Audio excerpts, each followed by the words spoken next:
ሰላም ሰዎች እንዴት ናችሁ? ዛሬ ደግሞ የምናየው ፎል ኦፍ ዘ ሚሊተሪ ዲክታተርሺፕ ነው። ይሄ ርዕስ ከባለፈው ኮንሶሊዴሽን ኦፍ ደርግ ከሚለው የቀጠለ ነው። በባለፈው ርዕሳችን ላይ የተለያዩ ፓርቲዎች እና የተለያዩ ኢንተርናል እና ኤክስተርናል ፋክተሮች ለደርግ መዳከም ምክንያት እንደሆኑ አይተናል። ስራውንም አይተናል። ዛሬ ደግሞ ኢሚዲየትሊ እንዲወድቅ ያደረገውና ሲወድቅ አወዳደቁም እንደሚመስል እናያለን ማለት ነው። ፎል ኦፍ ዘ ሚሊተሪ ዲክታተርሺፕ Immediately after controlling the whole Tigray, the strategy of its struggle to liberate Tigray to liberating the whole rule of the military dictatorship was established a democratic system. This end, the TPLF made the necessary organizational changes by forming a broad front known as Ethiopian People Revolutionary Democratic Front ወይ ደግሞ EPRDF in early 1990 ልክ ብዙ ከደርግን ከትግራይ ካባረሩትና እንዲሁም ደግሞ ሰፋ ያለ ቴሪቶሪ መያዝ በሚጀምሩበት ጊዜ ቲፒኤልኤፎች አላማቸው መጀመሪያ ትግራይን ነፃ ማውጣትና መገንጠል ነበረ። ከዛ በኋላ ግን ሙሉ ኢትዮጵያን የመቆጣጠርና EPRDF የሚል ፓርቲ ኦርጋናይዜሽን በመመስረት አሰፉት ማለት ነው። አላማቸውና ግባቸውን ምንድን ነበር? ይሄ EPRDF ኢትዮጵያን ፒፕል ሪቮሉሽነሪ ዴሞክራቲክ ፍሮንት ነበርና ይሄንን ግቡን ሰፋ ሲያደርገው ከትግራይን ከማስለቀቅ ከፍ ብሎ ኢትዮጵያን መያዝ የሚል ኮንሰፕት ሲመጣለት በተለያየ መንገድ የተለያዩ ግንባሮችን ሲያሰፋ ነበር። በሚሊተሪም በኦርጋናይዜሽንም ተደራጀ ማለት ነው በ1990ዎቹ መጀመሪያ ላይ። In addition to the TPLF, the EPRDF included such as organization as the Ethiopian People Democratic Movement, known called the Amhara People Democratic Movement and the Oromo People's Democratic Movement. ማለትም ልክ እንደ TPLF የኢፒአርዲኤፍ ሌላ ኦርጋናይዜሽኖች አንድ ላይ መመስረት ተጀመሩ ለአንድ ግብ የሚሰሩ ማለት ነው። ይሄኛው የኢትዮጵያ ምንድነው አምሃራ ፒፕል ዲሞክራቲክ ሙቭመንት፣ ከዛ ኦሮሞ ፒፕል ዲሞክራቲክ ሙቭመንት፣ በአጠቃላይ ደግሞ የኢትዮጵያ ፒፕል ዲሞክራቲክ ሙቭመንት አለ ማለት ነው። ስለዚህ ከቲፒኤልኤፍ በተጨማሪ ሌላ እነዚህ ፓርቲዎች ተመስርተው ነበር። አንደኛ ጠቅላላ በኢትዮጵያ ደረጃ፣ ሲቀጥል በአማራ ፒፕል ሙቭመንት ላይ፣ ሶስተኛ ደግሞ በኦሮሞ ሙቭመንት ላይ ማለት ነው። እነዚህ ፓርቲዎች ናቸው በተለያየ ቦታ ተነስተው የነበረ፣ ግን ኮንሰፕታቸው ምንድነው? ከደርግ ኢትዮጵያን ነፃ ማስወጣት። In the campaign of 1990 and 1991, the coalition force of the EPRDF drove the Derg army out of the Gondar, Gojam, Wello, Shawa and moved to the capital from northern and western direction. ይሄ በኢፒአርዲኤፍ ስር የተቋቋሙ የተለያዩ ፓርቲዎች ከላይ ያየናቸው ኦሮሞና አማራ ማለት ነው። እነሱ በአጠቃላይ እንዲሁም ደግሞ ቲፒኤልኤፍ አንድ ላይ ሆኖ የደርግን አርሚዎች ከወሎ፣ ከጎጃም፣ ከሸዋ አስወጧቸው። ሁሉም ሙቭ አድርገው ወደ አዲስ አበባ እየገፉት ወደዚህ መጡ ማለት ነው። እና ዋናው ትግራይ ላይ ኖርዝ ነበረ። ከዛ ደግሞ በዌስተርን በአምሃራ በጎንደር በኩል አለ። ስለዚህ ከዌስተርን እና ከኖርዘርን ዳይሬክሽን እየገፉ ወደ ኋላ የደርግን አርሚዎች መለሷቸው። on 21 May 1991 መንግስቱ fleed to Harar and the capital of Harare to the capital of Zimbabwe። ከዛ በ1991 እንዳበቃለት ሲያቅና like everything ከዞረበት በኋላ መንግስቱ ኃይለማርያም ወደ ዚምባብዌ ሸሸ።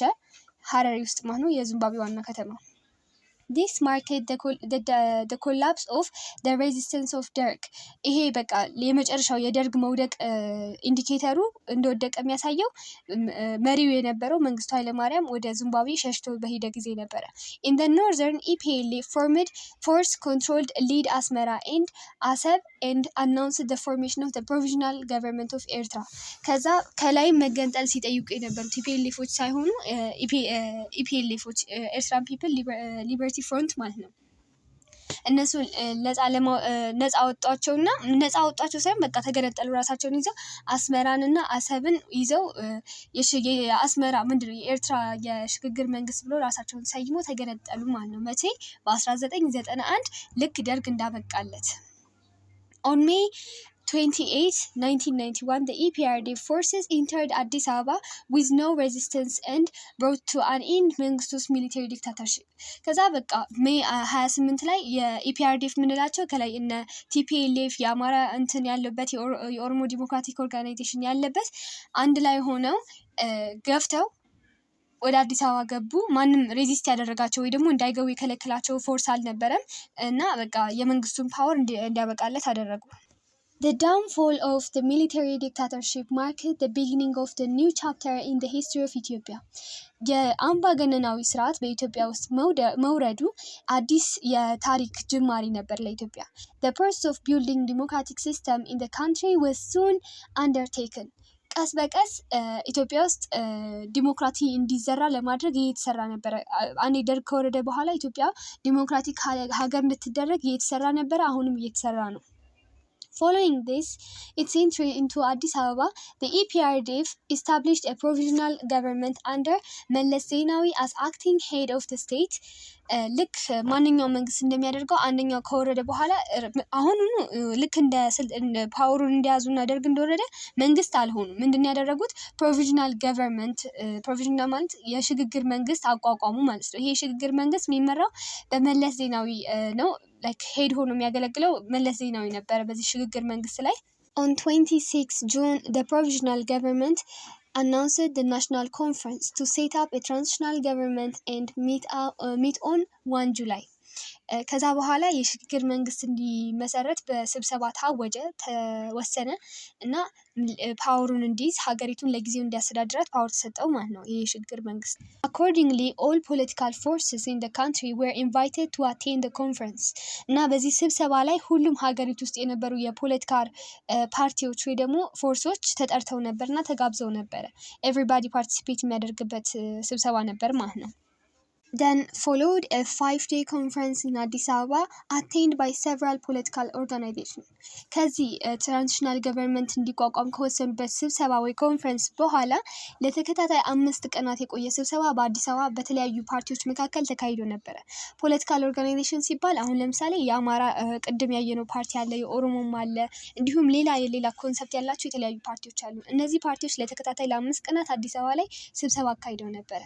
The conference concluded in session by establishing the transitional government of Ethiopia and the charter that would serve during the transitional period. በዚህ 5 ቀን ስብሰባ ላይ ምን ወሰኑ? አንደኛ የሽግግር መንግስቱ ጉዳይ እንደጸደቀ ነው። ኦልሬዲ ትራንዚሽናል ገቨርንመንት ኦፍ ኢትዮጵያ ተብሎ ይመሰረታል ተባለ። ሲቀጥል ተመሰረተ። ከዛ ደግሞ በዚህ በትራንዚሽናል ገቨርንመንት መካከል ኢትዮጵያ እንዴት ልትተዳደር እንደሚገባ የሚገልጽ ቻርተር ማለት ስምምነትም አብረው አወጡ ማለት ነው። The importance of the charter was that for the first time in the history of Ethiopia, it gave right to the nation and nationalities of the country to use their language in conducting education and administration. በዚህ በትራንዚሽናል ገቨርንመንት ኦፍ ኢትዮጵያ ቻርተር ላይ ወይ ደግሞ እንደ ኮንስቲቱሽን ነገር ማለት ነው ስምምነት ላይ ለኢትዮጵያ አዲስ የሆነ ነገር ጸድቆ ነበር። ይሄ ምንድነው? ሁሉም ብሔረሰቦችና ህዝቦች በራሳቸው ቋንቋ ተጠቅመው የመማርና መሪያቸውን በዛ የማውራት ምንድነው ብቻ ራሳቸውን በራሳቸው እንደማስተዳደር ማለት ነው። ስለዚህ የራሳቸውን ቋንቋ በራሳቸው እንዲጠቀሙ ስለተፈቀደላቸው ለየት ያደርገዋል ከሌላው ከዚህ በፊት ከነበረው ስርዓት። The charter allowed nations and nationalities to develop their respective cultures. እና የሚፈልጉትን ካልቸር ዴቨሎፕ እንዲያደርጉ በቃ ነፃነት ሰጠ ለብሔረሰቦች ማለት ነው። የሚፈልጉትን ነገር ፎሎ እንዲያደርጉ ምናምን። During the first 2 years, the transitional government of Ethiopia was preoccupied with the task of restoring peace and security in the country, rehabilitation of the demobilized soldiers, and forming a local government. ልክ በተመረጠበት በ2 ዓመታት የሰራው ይሄ ትራንዚሽናል ገቨርንመንት ምንድነው? የደፍርሶ የነበረውን ሰላምና ጸጥታ ማስከበር፣ ተፈናቅለው የነበሩ ወታደሮችን ድጋሚ እንዲደራጁና የሆነ ስራ እንዲሰጣቸው ማድረግ፣ ከዛ ደግሞ ከመኖሪያቸው የተፈናቀሉትን መልሶ እንዲሰፍሩ ማድረግ፣ ብቻ የነበረውን ነገር መመለስ ለ2 ዓመታት ያህል የፈጀበት ስራ ነበረ። Later was achieved in 1993 ከዛ ከ2 ዓመት በኋላ ከ1993 በኋላ ማለት ነው when local administration were established throughout the country. local የሆነ administration በካንትሪ ተመሰረተ። local administration ማለት በየቦታው ትንሽ ቦታ የሚባል ሳይቀር አድሚኒስትሬተር ሲኖር ነው።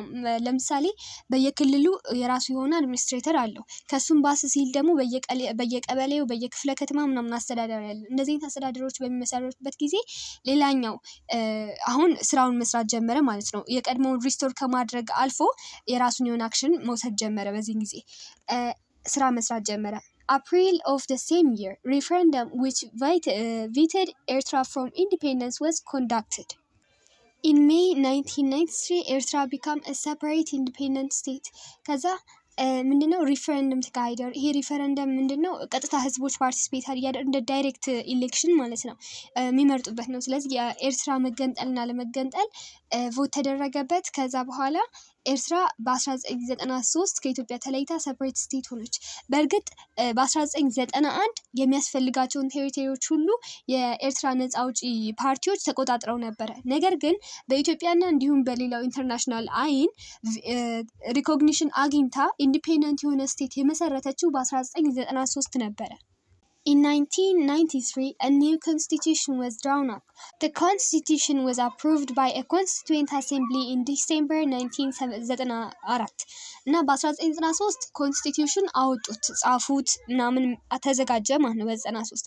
ከዛ በኋላ ይሄ የኮንስቲቱዌንት አሴምብሊ ዋናው መሪው ሊድ ምንድነው ኦፊሻሎቹ ያሉበት ማለት ነው አፕሩቭ አደረጉት። ይሄ እንዲረቅ ተወሰነ ማለት ነው። ከዛ after a nationwide election for the Federal Democratic Republic of Ethiopia in August 1995 ኢፌድሪ የሚባለው ፌደራል ዲሞክራቲክ ሪፐብሊክ ኦፍ ኢትዮጵያ በ1995 ነው በምርጫ በኢሌክሽን አሁን ኢሌክሽን ተደረገ ማለት ትራንዚሽናል ገቨርንመንቱ አብቅቶለታል ማለት ነው።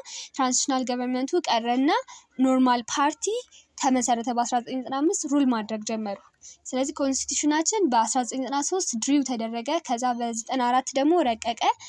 በ95 ደግሞ ትራንዚሽናል ገቨርንመንቱ አብቅቶለት የኢፌድሪ ተመሰረተ ማለት ነው።